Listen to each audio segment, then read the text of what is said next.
You honestly said that the hands don't make a difference. You lost me there. The way a player uses their hands is everything. You could play EVH's exact setup and not sound a thing like him. Yeah, you know what? That's a good point.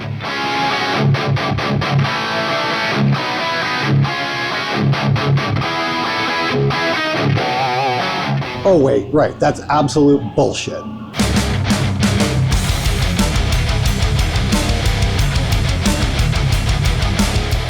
Hey, welcome to another episode of SMG Viewers Comments. This time from the decks of the 70,000 tons of metal cruise. Oh, that's Hyrax up there doing their thing. Let's see if I get a shot of that.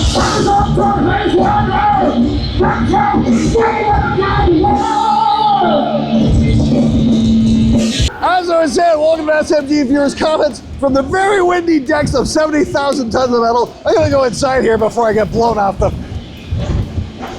Holy shit! Before I get blown off the damn decks! So having a hell of a time here at 70,000 tons of metal. It's day 4. We go into port tomorrow morning. We disembark from a very cold Miami.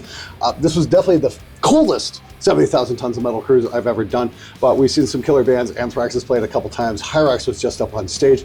But Soilwork was awesome. Camelot played. You know, it's just so many cool bands. There's about 80 of them.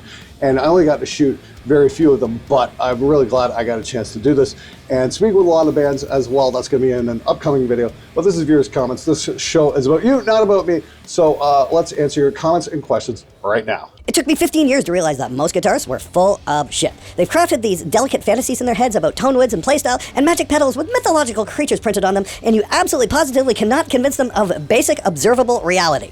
It's really unfortunate, and you know, I blame a lot of the guitar press for perpetuating those myths because they're the ones, you know, whose advertisers pay their bills, you know, so it's always about pickups and just kind of nonsense, things that you really can't quantify.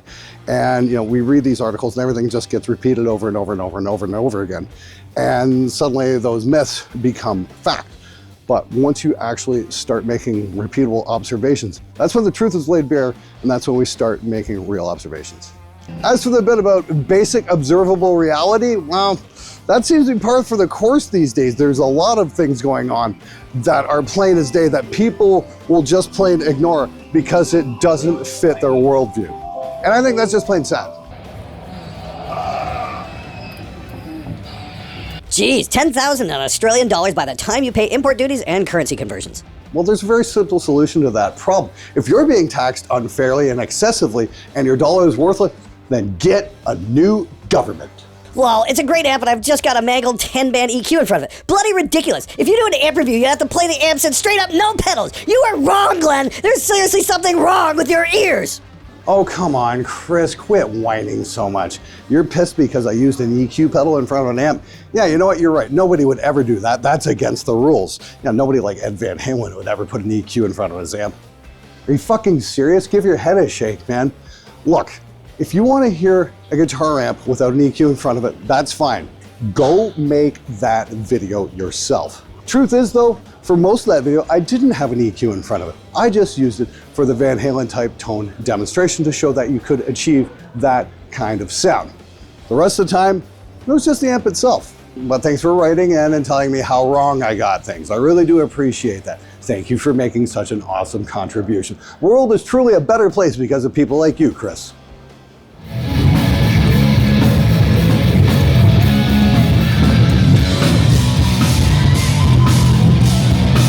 Sounds amazing. Would you be willing to do a video explaining on EQ pedals and a deep dive into what they do? I've played for over 20 years and I've never understood what each fader does. Maybe it would help me understand it more if there was a video explaining EQ. Lol.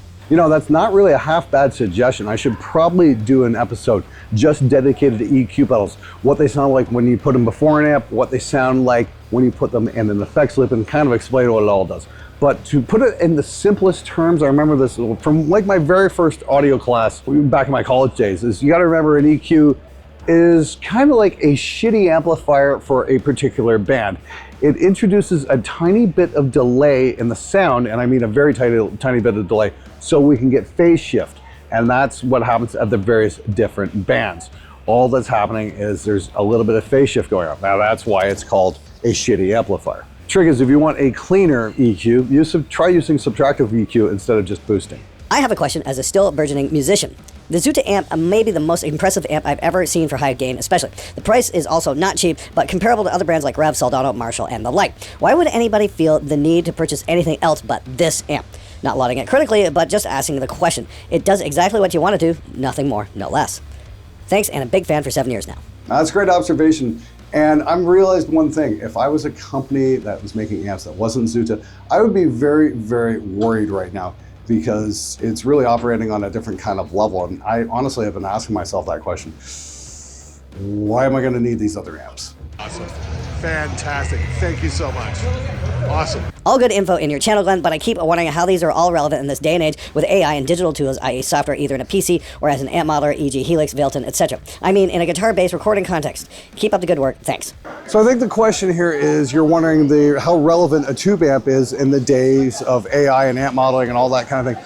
Well, I think there's always going to be a market for high-end tube amps, much in the same way as there's a market for, say, high-end sports cars, even though you can buy a cheaper electric vehicle these days coming from China. Well, at least we are going to be in Canada. I don't know how that's going to work out in the States, but that's a story for a different video. Point being is there are always different levels of technology, and certain people are always going to want certain things. Again, there's going to be a high-end market, there's going to be a mid-level market, and there's going to be a low-level market. And that's a great thing. Money is not really the price of admission anymore to get great guitar sim. You can get some truly spectacular amp sims these days for almost next to nothing, especially if you're using Neural Amp Modeler, which is all open source. That is a great platform to work with. But then again, something super high-end like the Zuta is really cool as well, especially if you want to create something really, truly unique, because you can hook that one up to, say, a couple of different speakers, hook up a couple of different mics that there might not be impulses for out there, that kind of thing, and then get something that you can truly call your own. So that would be the main selling point of an amp like that, especially if you're running a studio.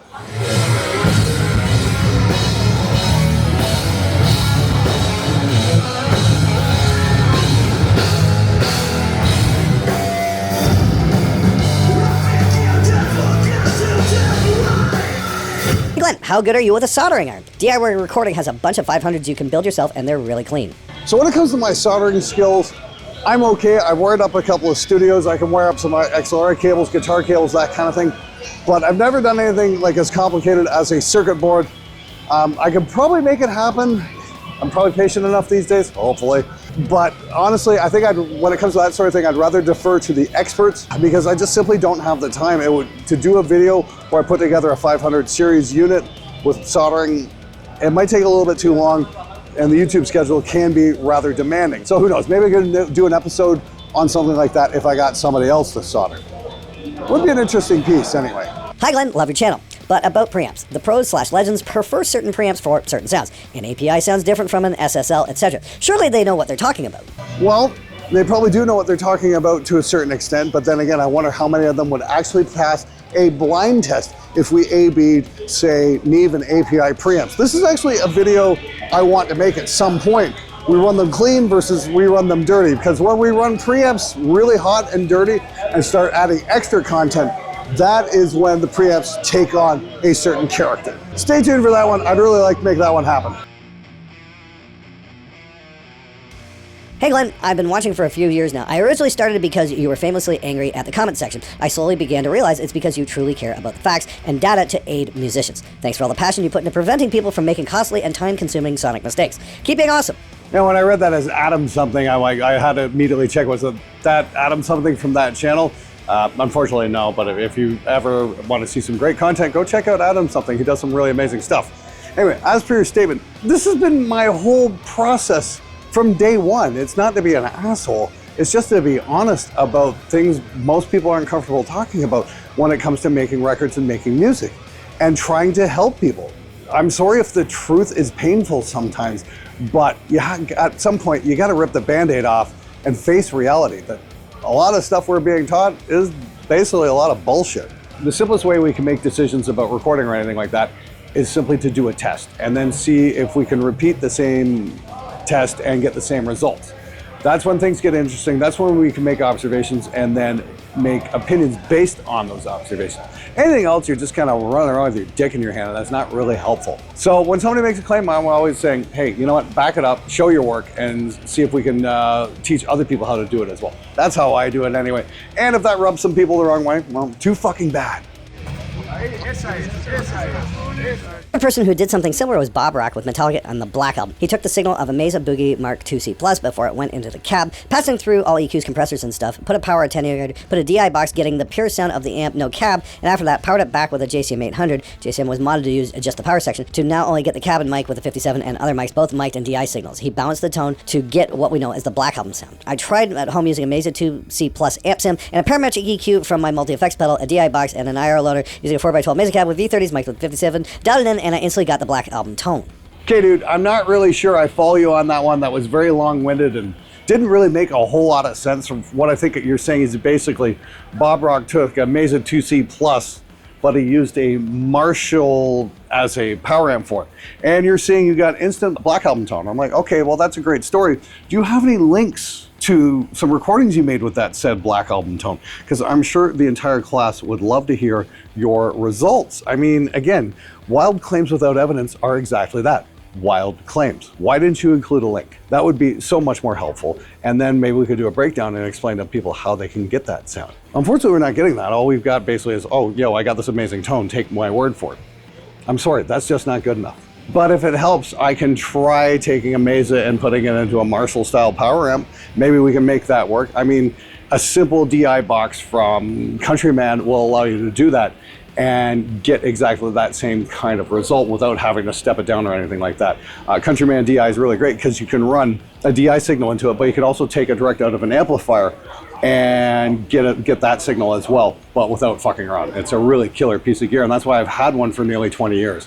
If you don't have one, you should really get one.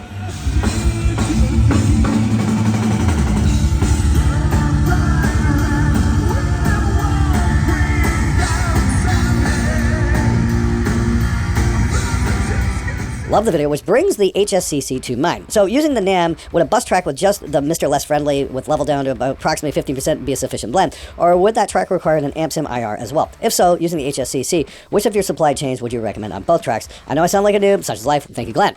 Oh, you're talking about the George Lynch tone video I did there a couple weeks ago. Now, if you watch closely, I shared the screen there. You can see how it's set up. I had two amps going. I had a normal amp setup going on, and then an output from that was going into Mr. Even Less Friendly with no IRs or anything like that. And that was blended in at about 10 to 15% the level of the main amp. It's an interesting, convoluted way of doing things, but it definitely got an interesting result, that's for sure.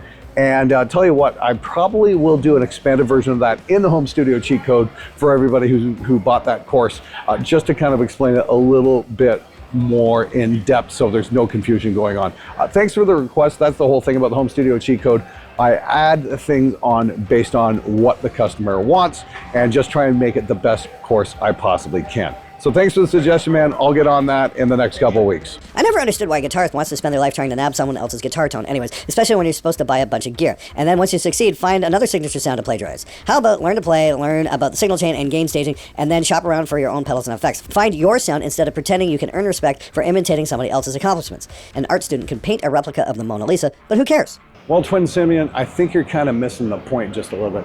I'm not necessarily trying to duplicate George Lynch's tone and then just play it all the time. I think it's just an interesting exercise in exploring other ways to get great sounds. Because the problem we have right now is, especially in the digital realm, is a lot of people want the other person's preset and then that's all they do. Everybody wants one certain sound, everybody does that certain sound, and then things get real stale and boring. So the whole point of that video was to maybe look back at some other things that have happened and got us some cool sounds as well, and then maybe use that as a jumping off point to explore and find new things on our own instead of relying on other presets. Yes, I included one, but I'm not saying that's the be all and end all. I'm saying go check out new things. So that video itself inspired me to try some other distortion techniques where we blend in, really out of control stuff with more of a modern polished thing to kind of get my own thing. I've got a couple of ideas for that I'm going to check out at some point in the very near future. I got to see a really cool piece of kit from Gain Lab, actually. It's all tube based. And that might be a really cool system for doing things. Again, this is all going to come in a future episode. So stay tuned for that. Maybe we're going to get some more interesting things coming our way. Hey everybody, it's Sonia. So this is Sonia Schlitt from CMM Management. How's it going, Sonia? Yay! Woo! Yeah, doing good. Having a good cruise? Oh yeah, sure, always. Except you're just working all day. You don't actually get to see the shows. Well, some after 11 or 12, but that's fine. Anyway, Sonia is absolutely amazing. She's the one who's responsible for getting me on the boat this whole time. And just want to say a great big thank you to Sonia because she's the one who makes this happen. So thank you so much, Sonia. Yay, you're welcome. Glad to have you. Hey Glenn, love the idea of using really unexpected sources for tone. Unrelated, I've been curious, even though you grew up in the 80s music, being that your life is audio engineering, do you not find some of the 80s mixing recording processes cringeworthy? Like the excessive reverb, overuse of delay and chorus, primitive synth, etc. I grew up in the 90s, so really heard plenty of 80s music, but from an early age, the artificiality of the 80s and early 90s music is off-putting, like the snares with that psh, like they're layered with a drum machine open hat. And this distaste has only increased the more I practice mixing. So while you praise guitar tone from some of these earlier metal albums, do you not feel like there's so much you wish that they could have done differently in terms of effects and mixing, and or have trouble enjoying earlier records due to the recording or mixing quality? So I'm back here in the studio. I didn't quite get around to answering that last question while I was shipboard. I had other things happening at the same time, multiple interviews going on and a whole bunch of different scheduling issues. And I was basically running my ass off on the boat the last couple of days. So I'm just going to wrap the episode here. And to answer your question, simply, you're listening to the wrong records. Lots of killer stuff was done in the 80s and 90s. Really amazing stuff that I've tried to emulate over the years. And none of it have that, that giant Robert Palmer addicted to love snare thing going on. Maybe some do to a certain degree, but that's beside the point. I mean, a great example of like same snare sound every single hit would be Judas Priest Turbo, which used some very early examples of drum machines. Yeah, a lot of the new technology that was coming out at that time was still pretty primitive. And, it was all early digital recording stuff. So it's like, ooh, new toys, that's kind of thing. And then, musicians tend to go insane when they get new toys. I still remember going to see a local band one night, and you can tell the guitar player got a new wah-wah pedal that day because every single fucking solo had a wah-wah on it.